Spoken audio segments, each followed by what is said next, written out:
Hey guys, welcome back to my channel. I am Allison, and today we're gonna talk about HipCamp. Have you ever heard of it? Probably not. It's pretty new, and I just found out about it. So in today's video, we are going to talk about whether or not HipCamp is going to be a good alternative to Airbnb. So Aaron and I have been traveling for about a little over a year and a half now, and we have stayed in many types of accommodations, from like a cabin on top of water in Guatemala to a really nice Airbnb like with a private pool in Greece, and even hostels in Croatia in the mountains too. We have used like all of these apps like Expedia, Booking, Hostel World, and even I've done house sitting before. And those are all great. I'm not saying anything bad about those, but I am curious if HipCamp is going to be, you know, in the running for another big name brand, I guess.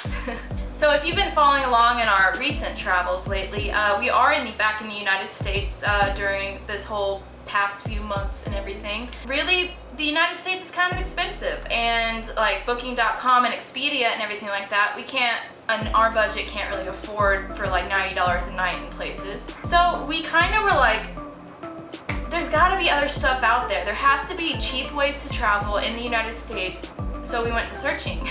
I would love to take credit for finding HipCamp, but Aaron actually found it. So first off, what exactly is HipCamp? It sounds like it could be hip. Oh my gosh, that is such an awful joke. But no, okay, so what exactly is it?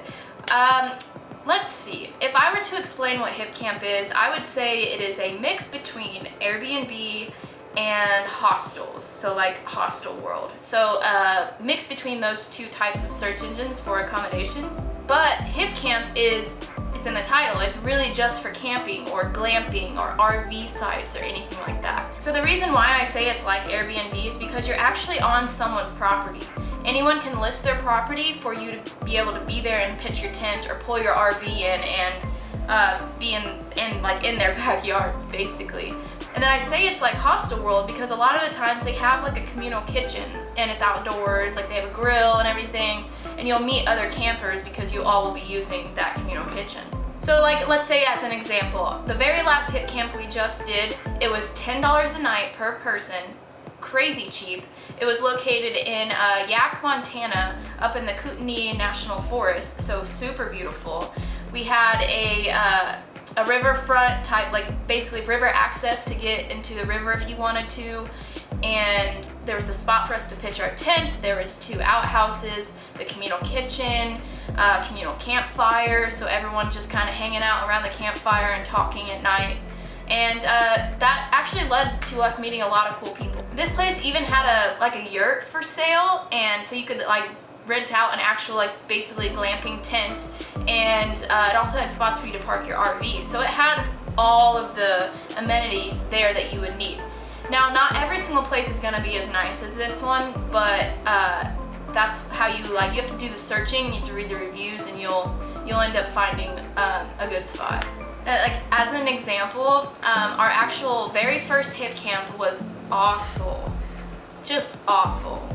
And honestly, we take 100% responsibility for that because we did not do our due diligence and look at the reviews and really pay attention to the pictures, and so that it is kind of our fault. But that's where I want to come in and help you and make sure that you are going to find the right first HipCamp for your first experience so that you don't have a crappy experience like ours.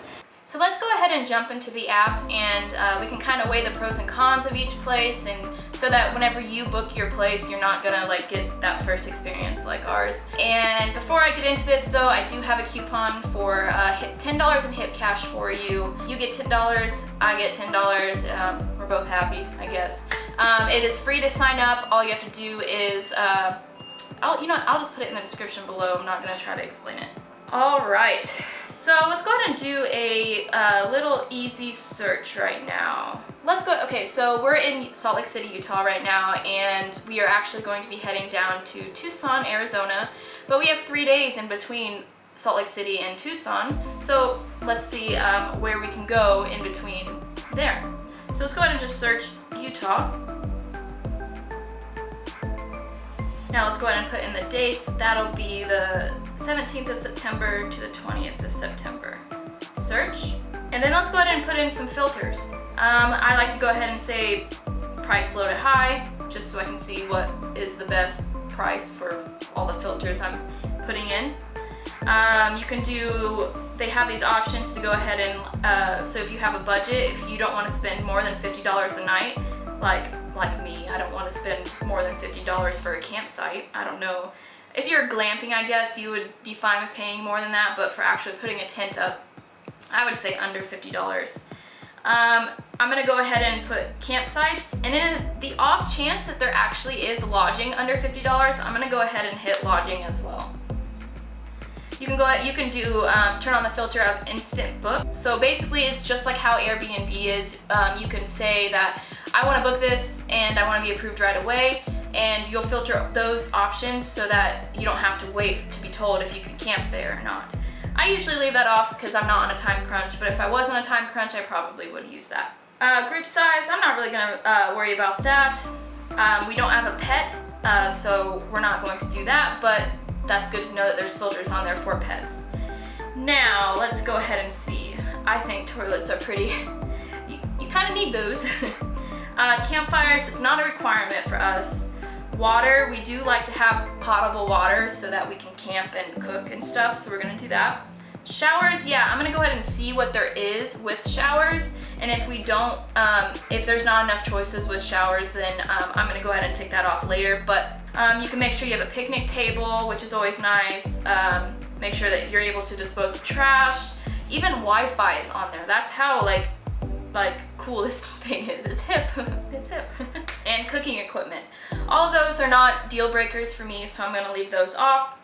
You can even go ahead and search by activities too. If you want to stay in a place and be like, I need to go hiking, then turn on that hiking tab, and then you'll find places with good hiking nearby. They have all of this, you can see there. You can even do it by terrain too. So if you really want to be in the redwoods, go ahead and put the redwoods. And then they have accessibility of where you want to make sure that you are able to park at the campsite or not. I usually leave that off. And you see what's even cool is that you can actually tick on stargazing. It says right here, discover camps and places where the International Dark Sky Association predicts you'll experience the least amount of light pollution. Now, my husband, who loves night photography and capturing the stars, he loves this option.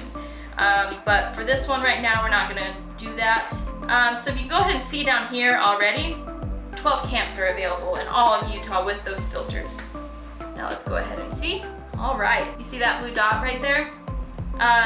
It's like a little check mark. That means that this place is verified and it's probably going to be a good place. So let's go ahead and look at that one, the very first one. Wow, look at those pictures. That looks beautiful. Looks like you'll be able to be near some like horses and you get to make a campfire. These are some good pictures. All right, so first off by the pictures, I like it. Seems fine to me. All right, right here, this green thing right here, 87% of people would recommend it. So that means that there's gotta be something wrong with it. Let's keep reading. Oh, okay, see, I like this. I like this right here. It says that close to the highway in all caps, which means that there's probably people who have complained and given it a bad review because they were waking up by close to the highway. Now, for me, I'm a pretty deep sleeper and that doesn't bother me, but that's good to know if like you're read through everything. This is by the host, so. Oh wow, even look at this. So the bathroom is located in their house. So it's not gonna be a porta potty and you actually will get a shower with hot water. So that seems good. So as you keep going through, you can see all the amenities that are available. This place even has Wi-Fi that's available. It looks like it has pretty much everything. So now let's go ahead and get into the location. If you are looking for a specific location, this will matter to you, but to us, we're really just trying to look for time to kill in between getting down to Tucson. They're not going to give you the exact location, just like how Airbnb does, just to protect their privacy and everything. So just like Airbnb, they even have experiences on some of these places. So you can buy through them a petting zoo and guided ranch tour. How cool is that? $25 for that. So on the property, it looks like there'll be a river, a stream, or a creek with mountainous views and a ranch. All right, so this is the important part. Let's look at the reviews. So for some reason, I don't know why whenever you hit the reviews, it shows you like the very first review, not the most recent. So I usually just hit view 32 more reviews and then scroll all the way to the bottom, because you want to look at the most recent review, and because they could have been a really great property a year ago and it might not be now. So that's good. The most recent review says that they will definitely come back. Okay, and then now we have a not so great review. This person is saying how they couldn't get any sleep because of the highway, and that there was like a bright floodlight and that she couldn't get any sleep. And she says here she never leaves any bad reviews online, so she hates that she has to do this. So I usually take that as like, okay, I'm going to like respect your opinion, but I'm gonna look at everyone else's. This person says they can totally recommend it. We enjoyed our stay, recommend it. So the odds of just one person not enjoying their experience and everyone else does, I would say that this is a pretty good campsite. Now that's just one campsite. Now you need to go through all of the other ones. I'm not necessarily gonna do that right now because I think you kind of get the gist. I would go through all of those the exact same way.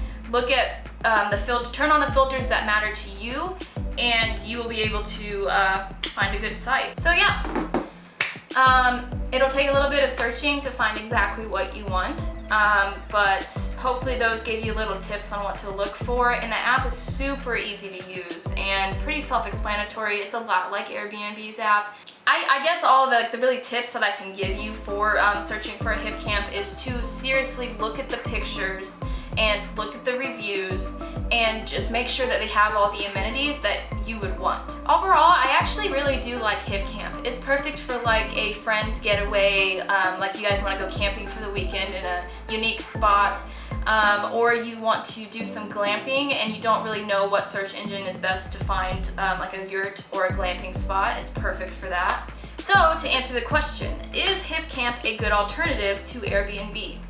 I want to say yes, because this just gives you a whole new type of accommodation, but it's not going to offer like the full house feel. You can now broaden your search, is what I'm saying. So instead of just looking at Airbnb and hotels on Expedia and stuff like that, you now have this other option to be a little bit more out in nature if you have a tent, or look for yurts, and it's a little bit more like, yeah, nature-y, I guess.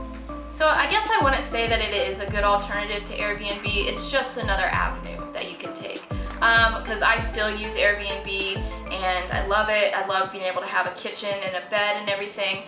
But for looking for campsites, HipCamp is perfect. And I really do like that hostel feel you get, so that you actually get to make friends while you're camping, which as travelers and meeting people, that is like, we love doing that.